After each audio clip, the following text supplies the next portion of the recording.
Assalamualaikum warahmatullahi wabarakatuh. Hai semua, gimana nih kabarnya? Semoga kalian semua dalam keadaan baik ya. Baik, sebelumnya perkenalkan, nama saya Mariska Sandina Oktaviani dari kelas 3B jurusan Pendidikan Biologi Universitas Sultan Ageng Tirtayasa. Nah, sekarang saya akan membahas tentang jaringan dasar atau jaringan parenkim. Nah, teman-teman di sini ada yang tahu nggak jaringan dasar itu apa ya? Kira-kira jaringan dasar itu apa ya, teman-teman? Ada yang tahu nggak nih? Oke, di sini saya akan menjelaskan tentang pengertian dari jaringan dasar. Jadi, jaringan dasar itu adalah jaringan yang mengisi sebagian besar tumbuhan. Jadi bisa dibilang jaringan dasar ini tuh yang mendominasi tumbuhan karena dia tuh ada di setiap bagian tumbuhan, teman-teman. Terus jaringan dasar ini disebut sebagai jaringan parenkim ya. Nah, jaringan parenkim ini apa ya? Jadi jaringan parenkim ini adalah jaringan yang terbentuk dari sel-sel hidup.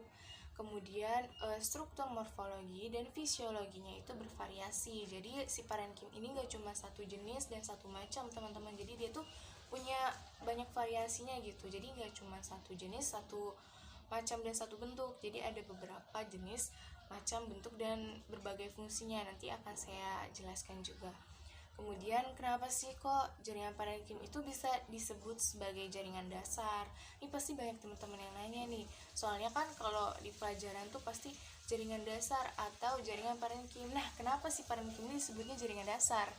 Nah, jadi si jaringan parenkim ini itu disebut jaringan dasar karena kita bisa menjumpai parenkim ini di hampir setiap tumbuhan, di setiap bagian tumbuhan.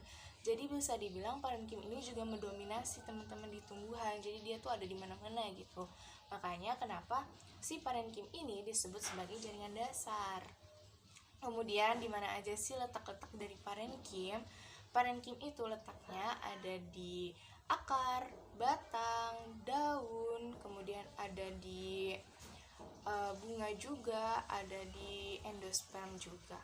Jadi di mana-mana ya teman-teman, makanya si parenkim ini disebut sebagai jaringan dasar.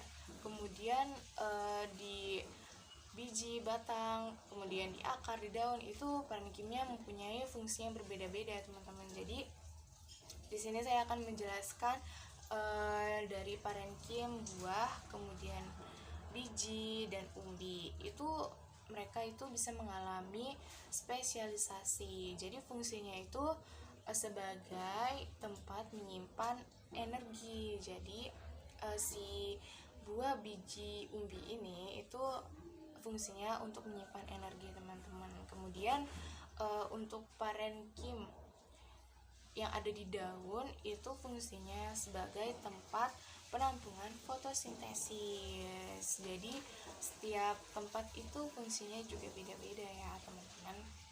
Kemudian di sini saya akan menjelaskan tentang macam-macam dari parenkim. Nah, teman-teman, ada yang tahu gak nih ada berapa macam sih parenkim itu? Terus nama-namanya apa aja gitu? Ada yang tahu gak nih kira-kira? Oke, langsung aja. Di sini saya akan menjelaskan. Jadi, macam-macam parenkim itu ada 5. Yang pertama itu ada parenkim asimilasi, yang kedua ada parenkim penimbun, yang ketiga ada parenkim air, yang keempat ada parenkim udara, dan yang terakhir ada parenkim angkut. Nah, di kelima parenkim ini itu jelas banget memiliki fungsi yang berbeda-beda dan letaknya juga beda-beda. Nah, saya di sini akan menjelaskan yang pertama tadi tentang parenkim asimilasi.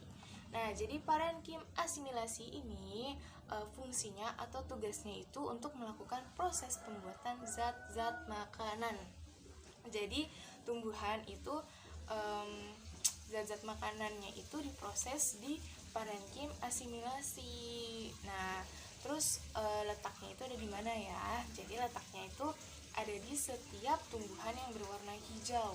Jadi setiap tumbuhan yang warnanya hijau kayak Contohnya seperti bayam, kangkung, pokoknya yang warnanya hijau itu pasti dia ada si parenkim asimilasinya, teman-teman. Oke, selanjutnya yang kedua tadi ada parenkim penimbun. Nah, fungsi dari parenkim penimbun ini adalah untuk menyimpan cadangan makanan. Nah, dari namanya aja udah penimbun kan ya. Udah jelas nih, penimbun. Apa nih yang ditimbun? Ya, cadangan makanan. Jadi, si parenkim penimbun ini menyimpan cadangan makanan. Jadi, cadangan makanan di tumbuhan itu disimpannya di parenkim penimbun. Kemudian letak si parenkim penimbun ini ada di mana ya? Jadi, letaknya itu ada di bagian dalam tumbuhan. Jadi si parental penimbun itu tuh ada di dalam. Contohnya tuh kayak ada di empulur batang, di akar, umbi, dan lain-lain. Intinya tuh dia ada di bagian dalam dari si tanaman atau tumbuhan tersebut. Kemudian kan dia menyimpan cadangan makanan nih ya tadi. Nah, apa aja sih yang maksudnya mereka tuh menyimpan berupa apa gitu, cadangan makanannya itu ada apa aja gitu. Pasti kalian bertanya-tanya nih, tumbuhan tuh nyimpen cadangan makanannya tuh apa aja yang disimpan gitu, apakah seperti manusia gitu. Nah, jadi di tumbuhan itu yang disimpan makanannya itu berupa gula, tepung, lemak, dan protein, teman-teman. Jadi mereka tuh menyimpan itu sebagai makanan mereka. Kemudian yang ketiga ada parenkim air. Nah, parenkim air ini fungsinya adalah untuk menimbun air. Nah, jadi dia tuh fungsinya untuk menimbun air saat tumbuhan mengalami kekeringan. Jadi nih teman-teman, jadi kayak sebelum menghadapi kekeringan tuh, jadi air yang ada di tumbuhan itu jadi disimpan gitu, ditampung dulu. Jadi setiap dia ada air, memasukkan air tuh airnya disimpan dulu agar bisa dipakai saat misalnya kayak kemarau. Terus kayak tanaman yang ada di gurun itu kan mereka jarang maksudnya jarang ada air gitu, maksudnya jarang hujan juga mereka. Jadi si air, misalnya mereka hujan nih, nanti airnya ditampung gitu loh teman-teman. Jadi nggak takut mereka mati kering karena mereka ada penampungan airnya itu ditampungnya tuh di parenkim air. Nah, kemudian yang keempat itu ada parenkim udara. Jadi parenkim udara itu fungsinya sebagai tempat penyimpanan udara. Nah, biasanya kita bisa menjumpai si parenkim udara ini tuh di tumbuhan KNSP. Terus fungsi lain dari parenkim udara adalah sebagai alat pengapung tumbuhan. Contohnya kayak di eceng gondok, teman-teman. Kan di eceng gondok tuh dia hidupnya di air, tapi dia ngapung kan, nggak tenggelam gitu. Nah, itu karena dia juga mengandung parenkim udara sebagai alat pengapung dia. Jadi dia nggak bisa tenggelam gitu. Karena itu, teman-teman. Terus yang terakhir nih ada parenkim angkut. Nah, parenkim angkut ini fungsinya adalah untuk mengangkut air dan unsur hara. Nah, letaknya itu kita bisa nemuin si parenkim angkut ini di xilem dan phloem. Oke, selanjutnya kita akan bahas tentang jenis-jenis parenkim. Teman-teman nih, ada yang tahu nggak kira-kira jenis parenkim itu ada berapa ya? Terus apa aja sih namanya dan bentuk-bentuknya tuh kayak apa? Pasti kalian penasaran nih. Nanti nih bakal berguna banget kalau misalnya kalian nih ada praktikum buat kayak ngamatin tuh. Nanti kalian bisa nih cari-cari, wah, bentuk ini ternyata parenkim ini, bentuk ini ternyata parenkim ini. Oke, jadi saya akan menjelaskan tentang jenis-jenis parenkim. Jadi jenis-jenis parenkim itu ada parenkim palisade, kemudian ada parenkim bunga karang, kemudian ada parenkim bintang, dan yang terakhir itu ada parenkim lipat. Nah, di setiap parenkim ini juga memiliki bentuk yang berbeda-beda, teman-teman. Jadi karena yang tadi dijelasin ya, kan si parenkim ini memiliki struktur morfologi dan fisiologi yang bervariasi. Nah ini jadi dia memiliki bentuk yang bermacam-macam, jadi gak cuma satu bentuk doang. Nah yang pertama itu ada parenkim palisade. Nah parenkim palisade ini parenkim yang menyusun mesofil. Kemudian si parenkim palisade ini juga memiliki atau mengandung banyak kloroplas. Kemudian bentuknya itu memanjang seperti ini teman-teman. Ini ada gambarnya. Nah yang nomor 2 ini itu adalah parenkim palisadenya. Dia bentuknya panjang terus tegak lurus juga. Jadi kalau kalian ngamatin misalnya batang atau apa gitu ya, terus kalian nemuin nih garis-garis kayak gini yang lurus tegak lurus, ini berarti namanya parenkim palisade teman-teman.